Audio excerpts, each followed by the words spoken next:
Le Doc Mayou est revenu à la radio au début de l'année et voilà qu'il reprend ses habitudes. Il est au centre d'une controverse. Cette fois, c'est quant aux femmes qui sont battues par leurs conjoints. Il a fait une déclaration qui a suscité la polémique, beaucoup de réactions. On va vous faire écouter ce qu'il a dit et lui demander de commenter. Et puis, on va parler également avec une femme qui représente des femmes qui vivent la violence conjugale, comment elles réagissent. Avec moi, donc, dans nos studios de Trois-Rivières, le Doc Pierre Mayou. Bonsoir, M. Mayou. Oui, bonsoir, Denis. Alors, vous êtes encore au centre d'une controverse. C'est une habitude. Vous êtes retourné dans vos mauvais plis d'avant, vous qui aviez pris une petite retraite de la radio pendant un petit bout de temps? Oui, bien non, c'est parce qu'on m'a sollicité, j'ai accepté, Denis. Je pense pas qu'il y ait grand matière à controverse ce soir, mais on verra. OK, alors les gens vont juger. On va écouter ce que vous avez dit hier à la radio. Oui. Écoutez bien, donc, votre point de vue sur des femmes victimes de violences conjugales, certaines femmes. Écoutez bien. Il y a des femmes qui sont battues qui ont peur. Elles vont demeurer près du batteur, de l'abuseur, parce qu'elles en ont peur. Il y a des femmes qui n'ont pas une once de jugement. Bon, elles font n'importe quoi dans la vie, y compris vivre avec un batteur de femmes. Et il y a des femmes qui sont astucieuses, qui découvrent que de se faire tapocher de temps en temps peut leur rapporter gros. Comme quoi? Bénéfices secondaires, de l'argent, des bijoux, des cadeaux, des fleurs et même du sexe endiablé. Puis ça, c'est plus fort que le malheur de se faire battre. Dans la balance, là... Non, mais une coupe de claques à la gueule, écoute, si t'en tires des bénéfices importants... Ben, bénéfices importants, des bijoux, on s'en sacre. C'est pas tellement cher payé. Alors, il y a des batteurs de femmes qui ont de l'argent et puis qui vont s'amender le lendemain. Ah, qui se sentent donc bien coupables, hein? Le lendemain, qu'il l'aime, que donc c'est la plus belle femme, puis il s'excuse, puis ça n'a pas de bon sens, puis il l'offre plus. Ça c'est sûr. Pour 2 semaines, elle va être traitée comme une reine. Mais en plus... Tout ça existe. Ouais, Doc Mayou, une coupe de claques à la gueule, puis avoir des bijoux. Pour pas votre meilleur, oui, c'est pas votre meilleur. Non, Denis, je suis très sérieux. Garde, les femmes violentées qui ne quittent pas l'agresseur. Il y a plusieurs raisons. Bon, la première pouvant être la peur d'être blessé physiquement ou d'être tué. Ça existe. Deuxième catégorie, je dirais le syndrome de Stockholm.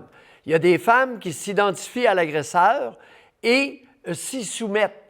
Alors, elles vont se blâmer, elles vont se dire facilement « je dois avoir fait quelque chose de pas correct, si j'obéis davantage, il va être gentil avec moi ». Deuxième sous-groupe. Troisième sous-groupe, malheureusement, il y a des femmes qui retirent des bénéfices secondaires importants du fait d'être violentées et peuvent demeurer avec l'agresseur pour ces raisons-là. Il y a un quatrième groupe. Attends un petit peu. Il y a un quatrième groupe qui est extrêmement important aussi.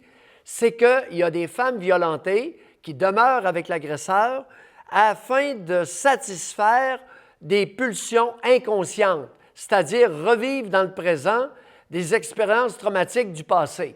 Tout ça existe.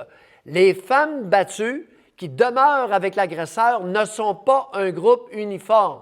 Ça, je comprends. Je comprends que chaque femme est différente. Je comprends ce que vous voulez dire. Mais quand même, de là à dire que la femme là, va dire moi, OK, j'ai mangé des claques à la gueule, puis il va me donner du parfum parce qu'il regrette son coup.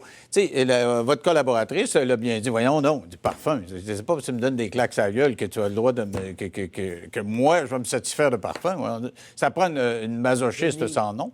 Denis, c'est un exemple représentatif d'un certain pourcentage. Mais vous l'avez dit encore, de la même façon là, qui vous a valu tant de poursuites du Conseil des médecins en disant « que claque ça gueule, dans le fond ». Vous avez banalisé ça, au fond, Doc Mayou, ça n'a pas d'allure. Denis, c'est une catégorie qui existe. Il y a des femmes qui sont violentées, qui demeurent avec l'agresseur parce qu'elles en retirent des bénéfices secondaires importants pour elles. C'est ça. Et elles n'ont aucun traumatisme. Bien, écoutez, non, c'est par opportunisme. Pour ce sous-groupe-là, j'ignore la quantité... Combien de ce sous-groupe-là? Je suis curieux de voir le nombre de femmes qui sont heureuses de manger des claques à la gueule, comme vous dites, là, qui sont victimes de violence, qui arrivent avec un bleu puis un œil au beurre noir, puis ils disent « Ah, au moins, j'aurai un manteau de fourrure. » Si tu écoutes les témoignages qui ont été rendus lors des 2 émissions, hier et aujourd'hui, tu vas peut-être en avoir pour ton rhume. Donc, il y a des femmes qui veulent se faire battre à des fins capitalistes. Est-ce qu'elles veulent se remplir la poche? Ça peut exister. Bon, alors, restez là parce que j'ai... Dans la dynamique, elle peut vous donner raison, mais dans la motivation, c'est pas la même chose. C'est pas le bracelet qu'elle veut, c'est pas le manteau de fourrure, c'est qu'elle elle inconsciemment continue de l'aimer. Elle le croit parce qu'il pète de la broue. Puis c'est vrai que j'ai eu des victimes assez souvent, moi, elles finissent par croire puis par croire, mais c'est pas pour avoir le gugus, là, c'est pas pour avoir la récompense, c'est parce qu'il y a un amour qui est peut-être plus complexe. C'est vous le psychiatre pour analyser ça, mais c'est pas donc un instinct bassement capitaliste. Là. Je veux de l'argent. Là. Denis et Mme Langlais, lorsque vous mentionnez, Mme Langlais, que mes propos ont une base qui ne tient sur rien, je vous mentionnerai simplement que ça fait 37 ans que je fais de la psychiatrie, ça fait 37 ans que je fais de la psychanalyse et j'ai reçu énormément de confidences. Alors, je vous inciterai à un peu plus de prudence et de réflexion face aux distinctions que j'ai faites.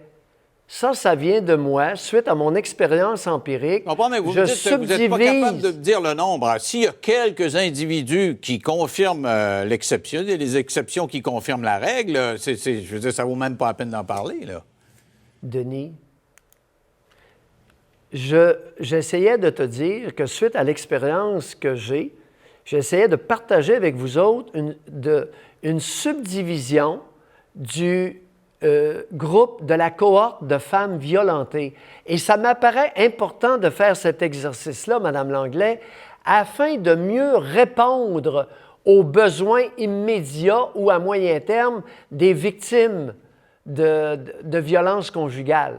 C'est ça le but de mon exercice. Alors, qu'est-ce qu'on... Peut-être suis-je sur la mauvaise voie, mais l'intention est bonne, Mme Langlais. Mais qu'est-ce qu'on donne? Qu'est-ce qu'un intervenant peut donner à une femme dont la seule motivation de rester avec quelqu'un, c'est d'avoir un bracelet, là?